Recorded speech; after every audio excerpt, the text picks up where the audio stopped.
ఆత్మీయులైన ప్రేక్షకులకు నమస్కారం. నేను డాక్టర్ చిరుమామిళ్ళ మురళీ మనోహర్. ఈ కార్యక్రమంలో ఒక ముఖ్యమైన విషయాన్ని మనం తెలుసుకోబోతున్నాం.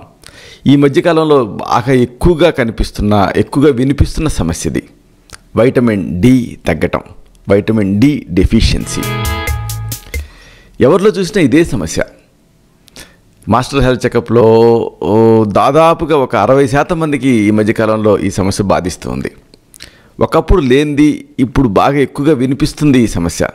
ఎందుకు ఇది అంటే మన జీవన విధానం మారటం. ఒకప్పుడు పల్లెటూళ్ళల్లో విస్తారంగా ఎండ ఉండేది. లోగిళ్లలో, చావిళ్లలో అలాగా ఎప్పుడు కూడా ఎండ పడుతూనే ఉండేది. కాబట్టి ఈ సమస్య ఉండేది కాదు. కానీ ఈ మధ్య అపార్ట్మెంట్ బతుకులైపోయాయి. పల్లెటూళ్ళలో కూడా ఈ టీవీల ముందు కూర్చొని బయట గడిపేటటువంటి సమయం తగ్గిపోయింది. దాంతో ఈ సమస్య ఎక్కువగా కనిపిస్తుంది. అసలు విటమిన్ డి లేదా వైటమిన్ డి అనే లోపం ఎందుకు వస్తుంది? అసలు వైటమిన్ డి అంటే ఏమిటి? కాస్త దీనికి సంబంధించి, అలాగే ఈ వైటమిన్ డి ఒకవేళ లోపం ఉంటే కొంతమంది ఇంజక్షన్లు తీసుకుంటున్నారు, టాబ్లెట్లు, శాచెట్లు ఇలాంటివన్నీ వాడుతూ ఉన్నారు. కానీ ఇలా కాకుండా దీనికి ఆయుర్వేద ప్రత్యామ్నాయం ఏమన్నా ఉందా? ఈ మొత్తం సమాచారం తెలుసుకుందాం.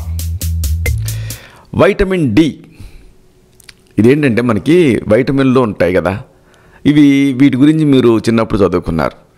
వీటిలలో ఫ్యాట్ సాల్యుబుల్ వైటమిన్లు, తర్వాత వాటర్ సాల్యుబుల్ వైటమిన్లు అని ఉంటాయి. ఏడిఈకే ఇవన్నీ కూడా ఫ్యాట్ సాల్యుబుల్ వైటమిన్లు, అంటే కొవ్వులో కరుగుతాయి. ఈ వైటమిన్ డి అనే దాని ప్రత్యేకత ఒకటి ఉంది. మామూలుగా కొన్ని ఇప్పుడు వైటమిన్ సి ఉందనుకోండి, బయట నుంచి ఇవ్వాల్సి ఉంటుంది. కానీ వైటమిన్ డి అలా కాదు, ఇది మన శరీరమే తయారు చేసుకుంటుంది. అది దీని గొప్పతనం. మరి ఇలాగ తయారు చేసుకోవాలంటే దానికి కొన్ని అవసరాలు, అంటే దానికి కొన్ని పరిస్థితులు అవసరం. దాన్ని మనం కల్పించగలిగితే మన శరీరమే తయారు చేసుకుంటుంది. అంతేగాని ఈ వైటమిన్ డి ఇంజక్షన్లు తీసుకోవటం, శాచెట్లు వాడటం ఇలాంటి అవసరం రాదు. ఈ విషయాన్ని మనం తెలుసుకుంటే వైటమిన్ డి లోపం రాదు, దానివల్ల వచ్చేటువంటి ఇక్కట్లన్నీ నిరోధించుకోవచ్చు. మరి ఈ వైటమిన్ డి అనేది దీని డెఫిషియన్సీ అనేది ఉంటే అనేక ఇక్కట్లు వస్తాయి, అనేక చిక్కులు వస్తాయి. ముఖ్యంగా చెప్పాల్సిన చిక్కు ఏమిటంటే ఎముకలు మెత్తబడతాయి. మామూలుగా మన ఎముక చాలా దృఢంగా గట్టిగా ఉండాలి కదా. ఎముక గట్టిగా ఎప్పుడైతే ఉంటుందో అప్పుడు పడిపోయినా విరగకపోవటం, ఎముకలు ఇలాంటివి ఉంటాయి. కానీ ఎముక మెత్తబడింది అనుకోండి, అప్పుడు ఆస్టియోమెలషియా అనే ఒక పరిస్థితి వస్తుంది. అంటే బాగా ఎముకలు పలచబడిపోయి మెత్తబడిపోయి తేలిగ్గా విరుగుతాయి. మన ఓన్ వెయిట్కే ఆ ఎముకలు విరిగేటువంటి రిస్క్ ఉంటుంది. అలాగే రికెట్స్ అని ఈ దొడ్డి కాళ్ళు, అంటే కాళ్ళు వంకర పోవటం ఇలాంటి సమస్యలు కూడా వచ్చే రిస్క్ ఉంటుంది. కాబట్టి ఈ వైటమిన్ డి చాలా అవసరం. సరే, మరి ఈ వైటమిన్ డి అంటున్నాం కదా, ఎలాంటి లక్షణాల ద్వారా ఈ వైటమిన్ డి లోపాన్ని తెలుసుకోవచ్చు? ఇది తెలుసుకుందాం. ముఖ్యంగా వైటమిన్ డి లోపం ఉంటే మీకు ఏం జరుగుతుందంటే ఇమ్యూనిటీ తగ్గిపోతుందండి. ఈ ఇమ్యూనిటీ తగ్గిపోవటం వల్ల వచ్చే అన్ని సమస్యలు వస్తాయి. చీటికి మాటికి జలుబులు చేయటం, అలాగే ఈ ఆటో ఇమ్యూన్ వ్యాధులు దాడి చేయటం ఇలాంటివన్నీ వస్తాయి. ఇంకా అతి ముఖ్యమైన ఒక లక్షణం ఉంది, అదే seasonal effective disorder, seasonal depression. అంటే వైటమిన్ డి లోపం వల్ల ఈ చలికాలం కానీ వర్షాలు పడే రోజుల్లో కానీ చాలా గ్లూమీగా అనిపిస్తుంది, బాధగా అనిపిస్తూ ఉంటుంది, ఏ కారణం లేకుండా కుంగిపోతున్నట్టుగా అనిపిస్తూ ఉంటుంది. ఇది ముఖ్యమైన లక్షణం. అలాగే మరొక ముఖ్యమైన సమస్య ఈ వైటమిన్ డి లోపం వల్ల వస్తుంది, అదే auto immune disease. Auto immune disease అంటే ఏమిటంటే మన ఇమ్యూనిటీ మనని రక్షించాలి. అలా రక్షించాల్సింది పోయి ఈ వ్యాధి నిరోధక శక్తి మన శరీరం మీదే దాడి చేస్తుంది. అంటే మన పెంపుడు కుక్క మననే కరిచినట్టు, మనమేనే దాడి చేసినట్టుగా. అప్పుడు ఇంకేముంది, అనేక సమస్యలు వస్తాయి. ఈ ఆటో ఇమ్యూన్ డిసీజెస్తో ఒక ఇబ్బంది ఏమిటంటే మిగతా వాటిని కంట్రోల్ చేయొచ్చు, కానీ ఆటో ఇమ్యూనిటీ అనేది మన శరీరంలోనే పుడుతూ ఉంటుంది కాబట్టి దీని కంట్రోలింగ్ కష్టం. కాబట్టి దాని కాజుని, అంటే దాని కారణాన్ని కనుక్కొని సరిదిద్దుకోవాలి. దానికి విటమిన్ డి లోపం అనేది ఒకటి. ఇక కొన్ని రకాల క్యాన్సర్లు కూడా విటమిన్ డి లోపం వల్ల వస్తాయి. అలాగే మరొక ముఖ్యమైనది చెప్పుకున్నాం కదా, ఎముకలు బలహీనపడతాయి. వైద్య పరిభాషలో దీన్ని ఆస్టియోపీనియా అంటారు. అలాగే మరొక సమస్య చర్మ వ్యాధులు వస్తాయి. ముఖ్యంగా చాలా మొండిగా బాధించే చర్మ వ్యాధులు, ఎగ్జిమా, సోరియాసిస్, అలాగే వైట్ ప్యాచెస్, ఇలాగా విటిలోగో అంటారు. ఇలాంటి చర్మ వ్యాధులు వచ్చేటువంటి రిస్క్ వైటమిన్ డి లోపం వల్ల ఉంటుంది. ఇంకా అతి ముఖ్యమైన మరొక ఇబ్బంది డెమెన్షియా, అంటే విపరీతమైనటువంటి మతిమరుపు. ఇది కూడా ఈ వైటమిన్ డి లోపం వల్ల వస్తుంది. చూసారా, ఇన్ని రకాల సమస్యలు ఈ వైటమిన్ డి లోపం వల్ల వస్తాయి. అసలు దీనికి సంబంధించి ఇది ఈ మధ్యనే వినిపిస్తుంది, ఒకప్పుడు లేదేమో అనుకునేవాళ్ళు, కానీ మనం అనాదిగా ఈ సమస్యతో బాధపడేటువంటి అవకాశం ఉంది. అయితే మన పురాణాలలో కానీ మన శాస్త్రాల్లో కానీ చాలా అద్భుతంగా దీనికి సంబంధించినటువంటి ప్రాధాన్యతను చెప్పారు. వీటిని చూస్తే మనకి ఆశ్చర్యం వేస్తుంది. అంటే మన మహర్షులకి, మన మునులకి, మన ఆచార్యులకి అసలు తెలియంది లేదా అని. అందుకే వీళ్ళని ఆయుర్వేదం త్రికాలజ్ఞులు అంటుంది. అంటే భూత భవిష్యత్ వర్తమానాలు తెలిసిన వాళ్ళు అని అర్థం. చూడండి, మనం పురాణాల్లో తెలుసుకున్నాం కదా, సూర్యుడికి నమస్కరిస్తే కుంతీదేవికి కొడుకు పుట్టాడు. ఇదేదో పుక్కిటి పురాణం అనుకుంటారు, లేకపోతే ఒక కట్టు కథ అనుకుంటారు. సూర్యుడికి నమస్కారం పెట్టడం ఏమిటి, కుంతీదేవికి కొడుకు పుట్టడం ఏమిటి అని మంత్రమహిత్యంతో. కానీ దీని వెనక అంతర్లీనంగా ఒక సందేశం ఉంది. ఇది ఒక దేవ రహస్యం. ఎందుకంటే వైటమిన్ డి ప్రో హార్మోన్ కింద పనిచేస్తుంది. అంటే వైటమిన్ డి అనేది హార్మోన్స్ని స్టిమ్యులేట్ చేస్తుంది, హార్మోన్లని సమస్థితికి తెస్తుంది. అప్పుడు ఈ హార్మోన్లు ఎప్పుడైతే సమస్థితికి వచ్చాయో అప్పుడు ప్రజనన వ్యవస్థ అనేది క్రమబద్ధం అవుతుంది. చాలా గొప్ప లాజిక్ ఇది. సూర్యుడు రోజు ఉదయించే టైంకి 6 బయట నిలబడి ఆయనకు నమస్కారం చేశారనుకోండి, మన ఎముకలు గట్టిపడతాయి. చాలా సింపుల్, కానీ ఈ అతి తేలికైనటువంటి విషయాన్ని చాలామంది అశ్రద్ధ చేస్తున్నారు. అపార్ట్మెంట్లలో గడుపుతూ సూర్యకిరణాలు పడకుండా రోజుల తరబడి ఉంటున్నారు. అప్పుడు ఈ సమస్యలు రాక ఏమవుతాయి? ఈ సూర్య నమస్కారాలు చేయడం అంటే ఏదో మనకి ఏదో దండం పెట్టి ఊరుకోవటం కాదు. ఇది ఒక గొప్ప వ్యాయామంలా చేయాలి. మామూలుగా ఈ సూర్య నమస్కారాలకి ఒక పద్ధతి ఉంది కదా. ఈ మధ్యకాలంలో చాలామంది దీనికి సంబంధించిన అవగాహన పెంచుకుంటున్నారు. కాబట్టి దీన్ని సూర్య నమస్కారాలను ఎలా చేయాలి అనేది శాస్త్రోక్తంగా తెలుసుకొని చేస్తే అప్పుడు దీని ఫలితం ఉంటుంది. సూర్య నమస్కారాన్ని చేసినందుకు మరొక గాథ ఉంది. ఇలా సూర్య నమస్కారం చేసినందువల్లనే మయూరుడికి చర్మవ్యాధి తగ్గిందని పురాణ గాథ. మయూరుడు మరి ఇదేమిటి, సూర్య నమస్కారాలు చేస్తే చర్మవ్యాధి తగ్గటం ఏమిటి అంటే దీని వెనక కూడా మనం చెప్పుకున్నాం కదా, ఈ చర్మ వ్యాధులను తగ్గించే గొప్ప శక్తి ఉంది. బహుశా ఈ మయూరుడికి బొల్లి వ్యాధి అయి ఉండాలి, లేదా సోరియాసిస్ అయినా అయి ఉండాలి. సోరియాసిస్లో కానీ ఈ తెల్ల బొల్లిలో కానీ సూర్యకిరణాలు పడితే ఈ మెలనిన్ అనేది యాక్టివేట్ అయ్యి తిరిగి మామూలు చర్మం వస్తుంది. కాబట్టి ఆ కృతజ్ఞతతోనే ఆ మహాకవి సూర్య శతకం రాశాడు. చూశాడంటే సూర్యుడిని ప్రశస్తిస్తూ రాశాడు. శరీరానికి ఎండ తగలటం ఎంత ముఖ్యం. శరీరానికి ఎండ తగిలితే బొల్లి, సోరియాసిస్ ఇలాంటివన్నీ కూడా తగ్గుతాయి.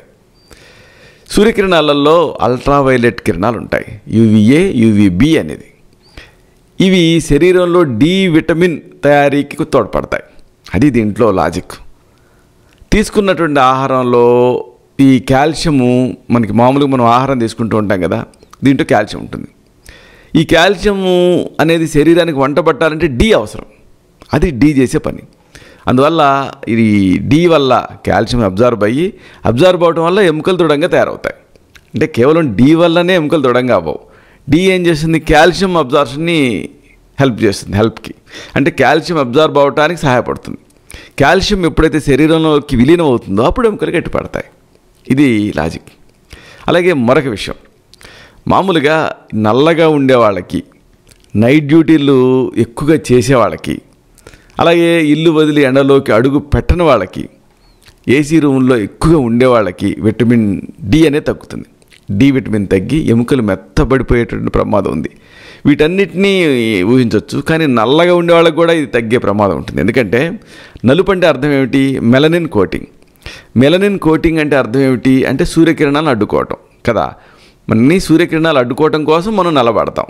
అంటే సూర్యకిరణాల వల్ల ప్రమాదం జరగకుండా, క్యాన్సర్ రాకుండా. కానీ ఈ నేపథ్యంలో ఏం జరుగుతుంది, అదొక కోటింగ్ లాగా ఉండి కిరణాలను పడనివ్వదు. కాబట్టి కిరణాల వల్లనే డి తయారవుతుంది. కాబట్టి నల్లగా ఉండే వాళ్ళకి డి లోపం ఉంటుంది. అంటే నల్లగా ఉండేవాళ్ళు మరింత జాగ్రత్తగా ఉండాలి డి విషయంలో. ముఖ్యంగా నల్లటి వాళ్ళు సూర్య నమస్కారాలు తప్పనిసరిగా చేయాలి. వాళ్ళ ఈ శరీరం ఎండని సరిగ్గా గ్రహించలేదు. చెప్పుకున్నాం కదా, ఒక స్క్రీనింగ్ లాగా మెలనిన్ అనేది అడ్డుపడుతూ ఉంటుంది. ఎండ సరిగా పడని చోట నివసించేటటువంటి వాళ్ళకి, అలాగే పిల్లలకి, గాలి వెలుతురు సరిగ్గా రాని ఇళ్లలో ఉండే వాళ్ళకి, ఇంకా బాగా వయసు మళ్ళిన వాళ్ళకి, పెద్దవాళ్ళకి, ఇంకా జ్వరాన పడ్డ వాళ్ళకి ఎండనే తగలదు, ఎండ లోపం ఉంటుంది. కాబట్టి ఎండ లోపం ఉంటుంది కాబట్టి వైటమిన్ డి లోపం ఉంటుంది. కాబట్టి వీళ్ళు అదనంగా ఈ వైటమిన్ డి ఉండేటటువంటి ఆహారాలని, అలాగే ఈ సూర్య నమస్కారాలు ఇలాంటి వాటిని ఎండ తగిలేలాగా చూసుకోవటం, ఇలాంటి వాటిని చేయాలి. ఇంకా రిటైర్ అయినటువంటి వాళ్ళు ఇంట్లో విశ్రాంతి తీసుకుంటూ ఉంటారు. ఇలాగ విశ్రాంతి తీసుకుంటూ ఎండ లేనప్పుడే సాయంకాలం అలా బయటకు వస్తూ ఉంటారు. అలాగే ఏదో పిచ్చాపాటి మాట్లాడుకోవడానికి బయటకు వస్తూ ఉంటారు. వాళ్ళకి సహజంగానే ఎముకలు మెత్తపడతాయి, తేలిగ్గా విరిగేటటువంటి రిస్క్ ఉంటుంది. విరిగితే ఇబ్బంది ఏమిటంటే ఒక పట్టాన పెద్దవాళ్ళలో అతుక్కోవు, జీవితాంతం ఇక అవి అలా విరిగినట్టుగానే ఉండిపోతాయి, అది రిస్క్. ఇంకా శాకాహారులు ఉంటారు కదా, వీళ్ళకి కూడా వైటమిన్ డి తక్కువగా అందుతుంది.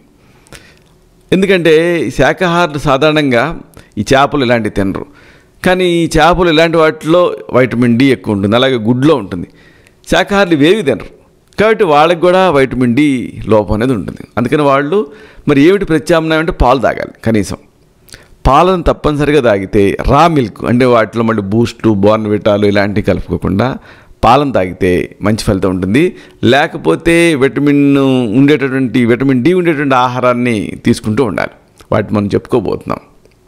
అలాగే మరొక విషయం మీకు చెప్పాల్సింది, పేగు లోపల క్యాన్సర్ వ్యాధి రావటం, బ్లడ్ క్యాన్సర్ రావటం, మూత్రపిండాలు దెబ్బతింటాం, నెలసరి ఆగిపోతున్నటువంటి స్త్రీలు, వీళ్ళందరిలో కూడా ఎముకలు మెత్తబడి పోతాయి. ఇలాగే మెత్తబడిపోవటం ఇవన్నీ కూడా విటమిన్ డి తగ్గినందువల్ల కనిపించే లక్షణాలు. కాబట్టి వీళ్ళందరిలో విటమిన్ డి లోపం ఉండి ఆ తర్వాత ఇవన్నీ వచ్చేటువంటి రిస్క్ ఉంటుంది. మరి ఈ సమస్య ఉన్నప్పుడు ఏం చేయాలి? కొన్ని ఆహార సూచనలు, కొన్ని విహార సూచనలు, కొన్ని ఔషధాలు ఉన్నాయి. వీటిని తెలుసుకుందాం. ముందుగా ఆహార సూచనలు తెలుసుకుందాం. Codd liver oil. ఇది కాడ్ అంటే ఏంటంటే ఇది ఒక చేప. ఇది కొన్ని ప్రత్యేకమైన భూభాగాలలో ఈ నీళ్ళల్లో ఉంటూ ఉంటుంది. దీని కాలేయం నుంచి ఎక్స్ట్రాక్ట్ చేసేటటువంటి ఆయిల్ని కాడ్ లివర్ ఆయిల్ అంటారు. ఈ కాడ్ లివర్ ఆయిల్ క్యాప్సూల్ రూపంలో మీకు దొరుకుతుంది, అలాగే లిక్విడ్ రూపంలో కూడా దొరుకుతుంది. దీన్ని ఇలాగ తీసుకుంటే మంచిది. చెప్పుకున్నాం కదా, ఈ కాడ్ అనే జాతి చేపల నుంచి ఇది వస్తుంది. ఒకవేళ మీరు మాంసాహారులు అనుకోండి, అప్పుడు చేపలు తీసుకోండి శుభ్రంగా. చేపలలో చాలా రకాల చేపలలో వైటమిన్ డి అనేది మీకు అందుతుంది. మరి శాకాహారులకు ఏమిటి అంటే చెప్పుకున్నాం కదా, పాలు తాగొచ్చు, లేదా పుట్టగొడుగులు, మష్రూమ్స్. ఈ మష్రూమ్స్లో కూడా దీన్ని కూరగా వండుకొని తింటూ ఉంటే వైటమిన్ డి అందుతుంది. అలాగే చెప్పుకున్నాం కదా, ఎలాంటి పదార్థాలు చేర్చని పాలు కూడా తీసుకుంటూ ఉంటే మంచి ఫలితం ఉంటుంది. పెరిగే పిల్లలకి, ముఖ్యంగా బాగా గ్రోయింగ్ ఏజ్లో ఉండే వాళ్ళకి వైటమిన్ డి లోపం ఉంటే కోడిగుడ్డు ఎక్సలెంట్గా పనిచేస్తుంది. రోజు కోడిగుడ్డుని తప్పనిసరిగా తీసుకుంటూ ఉండాలి. దీంతో కావలసినంత వైటమిన్ డి అనేది అందుతుంది. ఇక విహార సూచనలు కూడా ఉన్నాయి, వీటిని కూడా తెలుసుకుందాం. సూర్యుడి ఎదుట నిలబడి సూర్య నమస్కారాలు చేయాలి. సూర్య నమస్కారాలు కొంతమంది యోగా రూములలో చేస్తూ ఉంటారు 4 గోళ్ల మధ్య. ఉపయోగం ఏముంది? సూర్య నమస్కారాలు అంటే సూర్యుడికి ఎదురుగా నిలబడి చేయాలి. శరీరంలో విటమిన్ డి దీంతో స్టిమ్యులేట్ అవుతుంది. స్టిమ్యులేట్ అయ్యి కాల్షియం అబ్జార్ప్షన్కి సహాయపడుతుంది. ఒకవేళ అవకాశం లేదనుకోండి, అప్పుడు కనీసం ఈ సూర్యోదయం టైంలో, అంటే ఇలా సూర్య నమస్కారాలు చేసేటువంటి వీలు మీకు లేకపోతే సూర్యుడు ఉదయించే టైంలో, అంటే 6, 7, 7:30, 8 మధ్యలో ఎండలో కొద్దిసేపు, అంటే ఒక 20 నిమిషాలు మీరు నిల్చున్నా, లేకపోతే అలా బాల్కనీలో కూర్చొని పేపర్ చదువుకున్నా సరే మీకు వైటమిన్ డి అనేది అందుతుంది. సూర్యరశ్మి తగిలినప్పుడు ఏం జరుగుతుందంటే చర్మంలో మెలనిన్ అనేటువంటి రసాయన పదార్థం స్టిమ్యులేట్ అవుతుంది, ఉత్తేజితం అవుతుంది. చర్మానికి ఇది నలుపు రంగుని ఇస్తుంది.